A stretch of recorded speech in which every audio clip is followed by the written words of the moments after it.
उसने पतोर नगर को, जो महानद के तट पर भोर के पुत्र बिलाम के जाति भाइयों की भूमि थी, वहां बिलाम के पास दूत भेजे कि वे ये कहकर उसे बुला लाएं, सुन एक दल मिस्र से निकल आया है और भूमि उससे ढक गई है और अब वे मेरे सामने ही आकर बस गए। और ऐसे उस राजा ने बिलाम को, खुदा के दास, खुदा के नबी को एक मैसेज दिया, एक संदेश भिजवाया कि सुन, एक बहुत बड़ा दल मिस्र देश से आके हमारे देश में बस गया, उसने ढक लिया हमारे देश को, और इसलिए तू आ और उन लोगों को मेरे नाम निमित्त शाप दे, क्योंकि वे मुझसे अधिक बलवंत है। तब संभव है कि वे हम उन पर जयवंत हो और हम सब उनको अपने देश से मार कर निकाल दें, क्योंकि ये मैं जानता हूँ कि जिसको तू आशीर्वाद देता है वह धन्य होता है और जिसको तू शाप देता है वह शापित होता है। तो खुदा के दास को ये मैसेज मिला। आप सबको समझ आ रही है इस वचन? हाँ, खुदा के दास को ये मैसेज मिला, और जैसे ही ये मैसेज मिला तो परमेश्वर के दास ने खुदा के आगे प्रार्थना की कि परमेश्वर, अब मैं क्या कहूं, जाऊं कि ना जाऊं? और जैसे ही उसने प्रार्थना की तो खुदा ने उसे जाने से रोक दिया। परमेश्वर ने कहा कि तू वहां पर नहीं जाएगा। इसकी 12 में लिखा, परमेश्वर ने बिलाम से कहा, तू इनके संग मत जा, उन लोगों को शाप मत दे, क्योंकि वे आशीष के भागी हो चुके हैं, क्योंकि वे इस्राएली लोग थे। इस्राएली लोग परमेश्वर के प्यारे लोग थे, बहुत निज प्रजा थी खुदा की, खुदा के बच्चे थे वो। तो जब ये जो बिलाम नबी है, इसने प्रार्थना की कि खुदा, मैं उन लोगों को शाप देने के लिए जाऊं कि ना जाऊं, तो खुदा ने साफ लफ्जों में कहा कि तू वहां नहीं जाएगा, क्योंकि वो मेरे लोग हैं, वो आशीष के भागी हो चुके हैं, वो आशीष पाए हुए लोग हैं, आशीष के लिए तैयार किए हुए लोग हैं। उनके जीवन में कोई भी शाप काम नहीं करेगा, और तू मुझसे ही प्रार्थना करेगा तो मैं तेरी प्रार्थना को भी फिर रद्द कर दूंगा। इसलिए उन लोगों को शाप देने के लिए तू मत जा, क्योंकि वो मेरे प्रिय लोग हैं। और ऐसा करके खुदा ने बिलाम नबी को, अपने दास को वहां जाने से रोक दिया। और जब खुदा का दास वहां नहीं गया तो फिर उस देश के राजे ने फिर से लोगों को भेजा, और लिखा जब लोगों को भेजा तो उसके साथ काफी सोना चांदी, काफी चीजें भी भेजी। और जब वो चीजें भेजी तो खुदा के दास ने, बिलाम नबी ने फिर से प्रार्थना की। पहले खुदा ने इनकार कर दिया, उस राजे ने फिर से दूत भेजे कि जाके बिलाम नबी को लेके आओ कि हमारे लिए वो इस्राएली लोगों को शाप दे। तो जब बिलाम नबी ने देखा कि फिर से राजा के लोग आए हैं मुझे बुलाने के लिए, तो उसने फिर से प्रार्थना की। उसने कहा, तुम रात आज यहीं रहो और मैं रात परमेश्वर से पूछूंगा, खुदा से बात करूंगा कि खुदा मुझे क्या कहता है।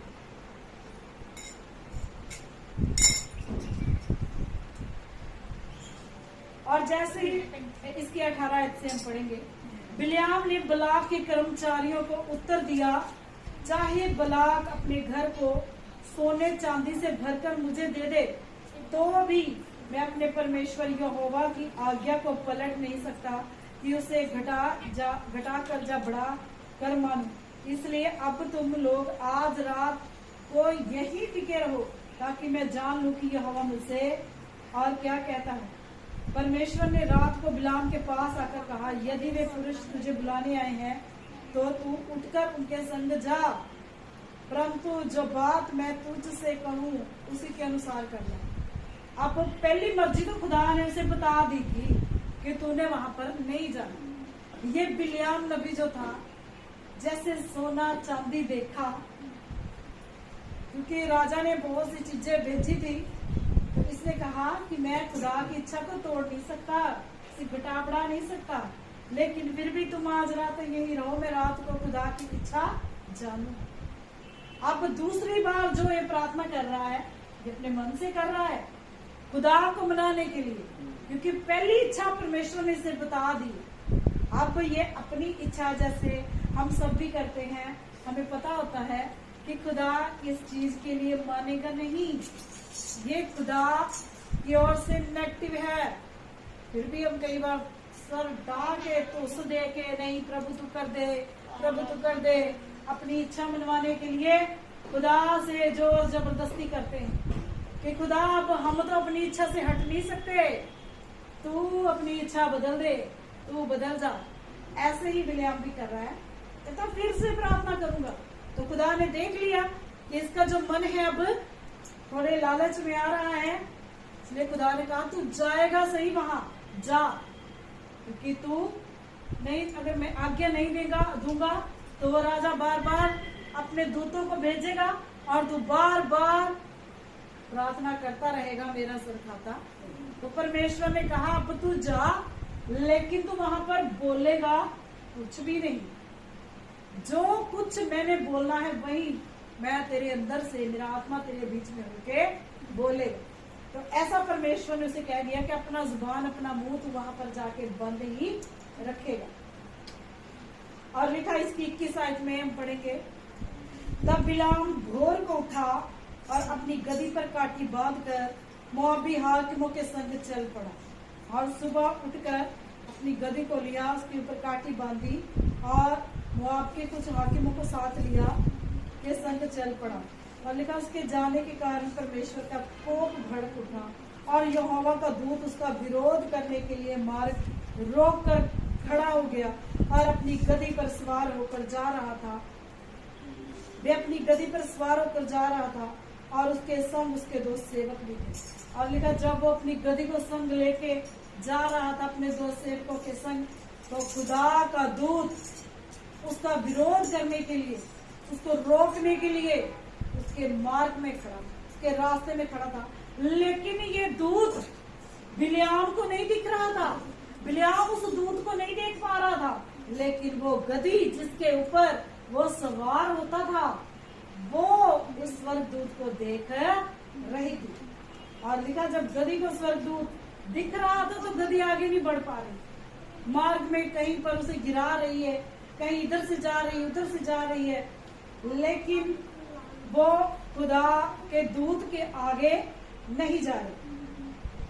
और लिखा 23 आयत में, और उस गधी को यहोवा का दूत हाथ में नंगी तलवार लिए हुए मार्ग में खड़ा दिखाई पड़ा। तब गधी मार्ग छोड़कर खेत में चली गई। तब बिलियाम ने गधी को मारा और वे मार्ग पर फिर आ गए। और लिखा उस खुदा के दूत के हाथ में, स्वर्गदूत के हाथ में एक नंगी तलवार थी और गधी ये सब कुछ देख रही थी कि खुदा का दूत है, उसके हाथ में नंगी तलवार है। और जब वो मार्ग में खड़ा है, उसको दिख रहा है, तो वो खेत में होके गई। और खेत में जब वो रास्ते पर आई, वो मार्ग पर आई, तो उसके स्वामी को, बिलियाम नबी को गुस्सा आया और उसने गधी को मारा। और जब गधी को मारा तो फिर क्या, और फिर लिखा 24 आयत में, तब यहोवा का दूत दाख की बारियों के बीच की गली में, जिसके दोनों ओर बारी की दीवार थी, खड़ा हुआ। यहोवा के दूत को देखकर गधी दीवार से ऐसी सट गई कि बिलाम की का पांव दीवार से दब गया। तब उसने उसको फिर मारा। तो लिखा कि दाख की बारियों के बीच में एक गली जाती थी और वो गली के बीच में जब गधी गई तो वहां पर भी सामने दूत नंगी तलवार लिए हुए खड़ा, उसके मार्ग को रोकने के लिए। लेकिन गधी ने जैसे ही देखा तो वो दीवार के साथ सट गई और एक साइड से लग गई। इसे पता कर मैं बीच में होकर चलूंगी तो स्वर्गदूत इसको मार देगा, काट देगा, इसलिए वो साइड से होकर चली गई। एक साइड से जाने की वजह से उसके पांव दब गया बिलियाम नबी का और उसके पांव में चोट आई। और इस वजह से भी जब उसके पांव में चोट आई तो फिर उसने गधी को मारा। 2 बार उसने गधी को मारा, उसकी पिटाई की 26 आयत में पढ़ेंगे, लिखा तब यहोवा का दूत आगे बढ़कर एक सक्रिय स्थान पर खड़ा हुआ, यहाँ ना तो दहनी और हटने की जगह थी और ना बाईं ओर। और वहां यहोवा के दूत को देखकर गदही बिल्याम को लिए दिए बैठ गई। फिर तो बिल्याम का कोप भड़क उठा और उसने गदही को लाठी से मारा। और लिखा एक जगह एक गली जो दाएं बाएं दोनों तरफ से बंद थी, इधर को भी मुड़ने का रास्ता नहीं था, इधर को भी, और वहां पर भी गदही ने खुदा के दूत को सामने खड़े देखा, हाथ में तलवार लिए हुए, नंगी तलवार। और जब उसने देखा, उसने कहा ना मैं इधर मुड़ सकती हूँ ना मैं इधर मुड़ सकती हूँ। तो वो बैठ गई तो जैसे वो बैठ गई तो जो नबी उसके ऊपर सवार था, बिलाम नबी, उसने गदही को बहुत मारा, बहुत पिटाई की उसकी। और 3 बार गदही को खुदा का स्वर्गदूत दिखाई दिया, लेकिन खुदा का जो दास है, खुदा का जो नबी है, उसे वो स्वर्गदूत दिखाई नहीं, क्योंकि वो गलत काम करने के लिए जा रहा था। कभी कभी खुदा की अगुवाई खुदा के दासों के साथ भी नहीं होती, जब वो खुदा के इच्छा के विरोध में चलते हैं। और लिखा जब वो बैठ गई तो उसने फिर से उसे बहुत मारा, बहुत पीटा। तब क्या हुआ, बैठ गई, इसकी 28 आयत में पढ़ेंगे, लाठी से मारा उसने, फिर डंडे से, क्योंकि पहले समय में नबियों के हाथ में डंडा जरूर होता था, कहीं पर भी जाते थे तो हाथ में लाठी सोटा लेकर ही चलते थे। और लिखा 28 आयत में पढ़ेंगे, तब यहोवा ने गदही का मुंह खोल दिया और वह बिलाम से कहने लगी, मैंने तेरा क्या किया है कि तूने मुझे 3 बार मारा। हालेलुया। तो खुदा का वचन हमें समझा रहा, परमेश्वर के वचन में लिखा कि परमेश्वर ने उस बेजुबान गदही के मुंह को खोल दिया और गदही बोलने लगी। और गदही क्या बोली कि मैंने तेरा क्या बिगाड़ा है, और उसका मुंह खुल गया। कहती मैंने तेरे साथ क्या बुरा कर दिया कि तूने 3 बार मुझे इतना मारा, 3 बार मेरी इतनी पिटाई की। बिल्याम ने गदही से कहा, ये कि तूने मुझसे नटखटी की है। कहती तू मेरे साथ मजाक कर रही है। बिल्याम नबी कहता कि ये बात है कि तू मेरे साथ मजाक कर रही है। कभी मुझे वहां गिरा देती है, कहीं मुझे बिठा देती है, कहीं मुझे कहीं और रास्ते से मार्ग पे ले जाती है, और मुझे ऐसा लगता है कि तू मेरा मजाक बना रही है, इसीलिए मैंने तुझे 3 बार मारा। और ये कि तूने मुझसे नटखटी की, यदि मेरे हाथ में तलवार होती तो मैं अभी तुझे मार डालता। गदही ने बिलाम से कहा, अब गदही बिलाम से भी बोल रही है और कह रही है, क्या मैं तेरी वही गदही नहीं जिस पर तू जन्म से आज तक चढ़ता आया है? क्या मैं तुझ कभी ऐसा करती थी? वह बोला नहीं।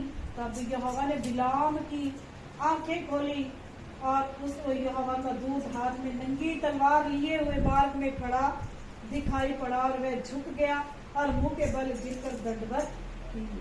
और खुदा के वचन में लिखा कि गदही ने जब बोला कि क्या मैंने तुझसे कभी पहले ऐसा कभी किया है? क्या मैं तेरी वही गदही नहीं जिसके ऊपर तू जन्म से लेके आज तक सवार होता है?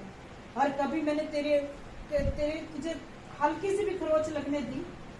और अगर ऐसा आज हुआ है तो तू समझ कि कोई कारण है, कुछ है जो मुझे आगे जाने से रोक रहा है। कभी कभी हम सबके जीवन में ऐसा समय आता है, हम सब भी अपनी इच्छा से कई बार जाने की कोशिश करते हैं, लेकिन कभी भी हमारे रास्ते नहीं खुलते, कभी रुकावट पड़ जाती, कभी कुछ हो जाता। तो ये समझने वाली बातें हैं कि अगर ज्यादा रुकावटें पड़ रही हैं, हमारे रास्ते नहीं खुल रहे, तो समझो कि खुदा की आत्मा की अगुवाई हमारे साथ है नहीं। हम कोई बड़ी मुसीबत में फंसने वाले हैं, जहाँ हम खुदा के विरोध में जा रहे हैं, जहाँ परमेश्वर चाहता है कि हम ना जाएं। और ऐसा ही जब वो गदही भी बोल रही है कि मैंने पहले भी तेरे साथ कभी ऐसा किया, तो तुरंत लिखा खुदावंद ने बिल्याम नबी की आंखों को भी खोल दिया और उसे भी वो स्वर्गदूत नजर आया जो हाथ में नंगी तलवार लेकर खड़ा था, और उसने भी उस दूत को देखा। और लिखा, तब यहोवा ने बिलाम की आंखें खोली और उसको यहोवा का दूत हाथ में नंगी तलवार लिए हुए मार्ग में खड़ा दिखाई पड़ा। तब वह झुक गया और मुंह के बल गिर के दंडवत की, और जैसे उसने स्वर्गदूत देखा और झुककर मुंह के बल गिरकर खुदा के दूत के आगे दंडवत की, उसको सजदा किया, उसके आगे माथा टेका, प्रणाम किया, खुदा के दूत के आगे दंडवत की उसको। और लिखा, फिर यहोवा के दूत ने उससे बात की। लिखा, यहोवा के दूत ने उससे कहा, तूने अपनी गदही को 3 बार क्यों मारा? सुन, तेरा विरोध करने को मैं ही आया हूँ, इसलिए कि तू मेरे सामने उल्टी चाल चलता है, और ये गदही मुझे देखकर मेरे सामने 3 बार हट गई। यदि भी मेरे सामने से हटना चाहती तो तू निस्संदेह, मैं अब तक तुझे तो मार ही डालता, परंतु उसको जीवित छोड़ दे। तो स्वर्गदूत कहता, तूने जो 3 बार अपनी गदही को मारा, 3 बार इसने तेरी जान को बचाया, क्योंकि तेरी चाल उल्टी थी, इसलिए खुदा ने मुझे तेरा विरोध करने के लिए भेजा है। तो उल्टी चाल जा रहा था, खुदा के विरोध में जा रहा था, और इसीलिए खुदा ने मुझे भेजा है। और अगर तेरी गदही तेरे आगे खड़ी ना होती तो निस्संदेह अब तक मैं तुझे मार डालता और तेरी गदही को छोड़ देता। और इस तरह से जब खुदा के दूत ने बिलियाम नबी से बात की, इसकी 34 आयत में लिखा, तब बिलियाम ने यहोवा के दूत से कहा, मैंने पाप किया है, मैं नहीं जानता था कि तू मेरा सामना करने को मार्ग में खड़ा है, इसलिए अब यदि तुझे बुरा लगता है तो मैं लौट जाता हूँ। तो बिलियाम नबी कह रहा है कि अगर ये बुरी बात है, ये गलत है, तो मैं पीछे ही लौट जाता हूँ, मैं आगे नहीं जाऊंगा। और लिखा, यहोवा के दूत ने बिलियाम से कहा, तो इन पुरुषों के संग तू चला जा, परंतु केवल वही बात कहना जो मैं तुझसे कहूंगा। तब बिलियाम बालाक के हाकिमों के संग चला। स्वर्गदूत ने कहा, सिर्फ वही चीज बोलना जो मैं तुझसे कहूंगा, अपनी ओर से कुछ भी नहीं बोलना, लेकिन तू जा, अब तू जहां तक आया है तो तू जा और वही बोलना जो मैं तुझसे। और खुदा का वचन आज हमें समझा रहा है कि देखिए, जो चीज एक खुदा का दास नहीं देख पाया वो बेजुबान जानवर ने देखी, क्योंकि खुदा का दास मसा होता है, मसा हुआ दास उस गदही के ऊपर बैठता था तो वह गदही भी मसा हो गई। उस गदही के ऊपर भी खुदा की दया की कृपा थी, तभी वो स्वर्गदूत को देखकर पाए। और परमेश्वर का वचन सिखाता, खुदा कभी भी नहीं चाहता कि हम पाप में जाएं, कभी भी नहीं चाहता कि हम गलतियां करें। जैसे खुदा अपने दास को रोक रहा था, वैसे हम सबको उसका आत्मा भी गलतियों से, पाप वाले रास्ते पे जाने से रोकता है। ये बात अलग है कि हम इग्नोर कर देते हैं, अपनी इच्छा को मानने के लिए हम खुदा को पीछे छोड़ देते हैं, उसकी आवाज को नहीं सुनते और अपनी इच्छा बनाने के लिए बस ये खुदा से बार बार एक बात के लिए प्रार्थना करते रहते हैं कि परमेश्वर तू चाहे तो मैं जाऊं। प्रभु, एक बार अगर खुदा ने अपनी इच्छा प्रकट कर दी तो कर दी। वो जो हम बाद में प्रार्थना कर रहे हैं ना, वो हमारी अपनी इच्छा है, वो हम अपनी इच्छा, अपनी जो मांग है खुदा से मनवाना चाहते हैं और कहते हैं कि खुदा हम तो बदल नहीं सकते, हम तो अपनी इच्छा से हट नहीं सकते, तू ही बदल जा। खुदा को बदलने के लिए हम, और जब खुदा का दास वहां पर गया तो वो राजा भी वहां पर था, बलाक राजा, तो देख रहा है, बड़ा खुश है कि अब खुदा का दास इस्राएली लोगों को शाप देगा। लेकिन जितने भी आशीषें दी, जितनी बरकतें दी, सारी खुदा की आत्मा ने अपने दास के द्वारा उन इस्राएली लोगों को दे दी कि तुम बढ़ो फूलो, धरती को भर दो। ऐसी सारी चिकनाई की सारी आशीषें, बरकतें।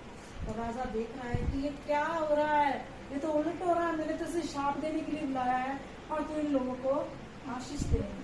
और ऐसे ही खुदा का वचन हमें सिखाता है कि अगर आपके विरोधी लोग आपके लिए कुछ भी बुरा करते हैं, कुछ भी बुरा चाहते हैं, अगर आपका कनेक्शन उस परमेश्वर से जुड़ा हुआ है, आप सही रीति से चल रहे हो उस खुदा के साथ, तो उनके शाप आपके जीवन के लिए आशीष बन जाएंगे, आपके जीवन के लिए ब्लेसिंग बन जाएंगे वो। अगर खुदा के साथ आप अच्छे तरीके से चल रहे हो, वफादारी से चल रहे हो, अच्छे रिलेशन में चल रहे हो, तो विरोधी लोगों की सारी बददुआएं, सारी उनके जादू टोने, सारी उनकी जो शाप है, आपके जीवन में आशीषें बन जाए। क्योंकि खुदा का वचन कहता है, जितने मुझसे प्रेम करने वाले, जितने लोग मुझसे प्रेम करते हैं, जितने मेरे बच्चे मेरे प्रेमी हैं, मुझसे प्यार करने वाले, सारी चीजें मिलकर उनकी भलाई को उत्पन्न कर देती है। कोई भी चीज तुम्हारा नुकसान नहीं कर सकती। जो लोग खुदा को मानते हैं, खुदा से प्यार करने वाले हैं, कोई भी चीज, वचन में लिखा, अगर वो जहर वाली चीज भी पी ले, तो वो जहर भी, जो खुदा के निकट है, नजदीक है, तो वो जहर भी उनको नुकसान नहीं करता। ठीक है, इसलिए परमेश्वर की इच्छा को जानना है, अपनी इच्छा नहीं मनवानी, खुदा जिसमें हमको लेके, क्योंकि हमारी इच्छा शायद खुदा मान भी जाएगा, पूरी भी कर देगा, लेकिन आगे चल के हमें थोड़ी समस्या का सामना करना पड़ सकता है, जिन्हें हम नहीं जानते लेकिन खुदा जानता है। इसलिए परमेश्वर, तू हमसे अच्छा जानता है, हमारे साथ कभी भी बुरा नहीं कर सकता, सब कुछ उस खुदा के हाथों में दे देना है। परमेश्वर को हमारी फिक्र है, वो चिंता करने वाला खुदा है, हमें उम्मीद से दुगना करने वाला परमेश्वर है, और हमारी फिक्र करने वाला है, हमारी जरूरतों को पूरा करने वाला है। कहता, तेरे मांगने से पहले मैं जानता हूँ तेरी जरूरतों को, और उम्मीद से दुगना देने वाला वो खुदा। सिर्फ उसके साथ वफादारी से चलना है, दुआ प्रार्थना में बने रहना है, तो आपके जीवन में किसी चीज की कमी नहीं रहेगी, घटी नहीं रहेगी। और खुदा का आत्मा आपको पाप से रोकेगा, उसका स्वर्गदूत आपको उस उल्टे रास्ते जाने से रोकेगा, जहां पर आप पाप में फंस सकते हो, जहां पर आप खुदा से अलग हो सकते हैं, उस रास्ते पे जाने से आपको खुदा का स्वर्गदूत भी। प्रभु आज के वचन के द्वारा आपको ब्लेस करे, आपको बहुत सी आशीष बरकत दे। आइए हम लास्ट में प्रार्थना करेंगे, सभी आंखों को बंद करेंगे, अपने सर को झुकाएंगे। हालेलुया। स्वर्गीय पिता यीशु नासरी, मैं आपको धन्यवाद देती हूँ आज के वचनों के लिए प्रभु, जो आपने मुझे वचन दिए। प्रभु, मैंने ये वचन तेरे बच्चों के जीवन में परमेश्वर बोए खुदा, आज के वचन तेरे बच्चों के जीवन में 60 गुना 100 गुना फलदार हो प्रभु, और तेरे बच्चे प्रभु तेरी इच्छा को जानने वाले हो, तेरी इच्छा के साथ मिलकर चलने वाले हो प्रभु। हालेलुया। परमेश्वर, तू दया कर, कृपा कर प्रभु, इनके जीवनों को ब्लेस कर, बहुत सी आशीष बरकत दे प्रभु अपने बच्चों को परमेश्वर। और ऐसे ही प्रभु तेरे बच्चे तेरे इस वचन को पूरा करते रहे, और तेरे इस शब्द के दिन में प्रभु तेरी हजूरी में आते रहे प्रभु, और प्रभु तेरा आत्मा इन्हें भरता रहे अपनी सामर्थ से, अपनी आशीष बरकत से परमेश्वर। हालेलुया। खुदा तेरा धन्यवाद करती हूँ प्रभु यीशु, आज के वचन से अपने बच्चों को भर प्रभु, और ब्लेस कर, बहुत सी आशीष बरकत दे परमेश्वर। हालेलुया। प्रभु इनके जीवनों की कमी घाटियों को पूरा कर, और इनके जीवनों में से समस्याओं को दूर कर, बहुत सी आशीष बरकत दे प्रभु अपने बच्चों को परमेश्वर, और तेरी दया कृपा इन बच्चों के ऊपर बनी रहे खुदा। जितने लोग ऑनलाइन परमेश्वर इस वचन को सुने खुदा, वो भी ब्लेस हो, जितनी बार सुने खुदा तेरा वचन, उतनी बार भी उनके जीवनों में कार्य करे, उन्हें भी चंगा करे खुदा, और उन्हें भी प्रभु आत्मा के प्रति प्रभु समझदार बुद्धिमान बनाए प्रभु, वो लोग आत्मिक बन जाए और तेरी योजना को समझने वाले हो परमेश्वर। हालेलुया प्रभु, और तेरी इच्छा के साथ चलने वाले हो प्रभु। तेरा धन्यवाद करती हूँ परमेश्वर, दया कीजिए, कृपा कीजिए। अगले समय को खुदावंद में आपके पवित्र सामर्थ्य हाथों में देती हूँ, प्रार्थना आपको यीशु मसीह के नाम से, आमीन।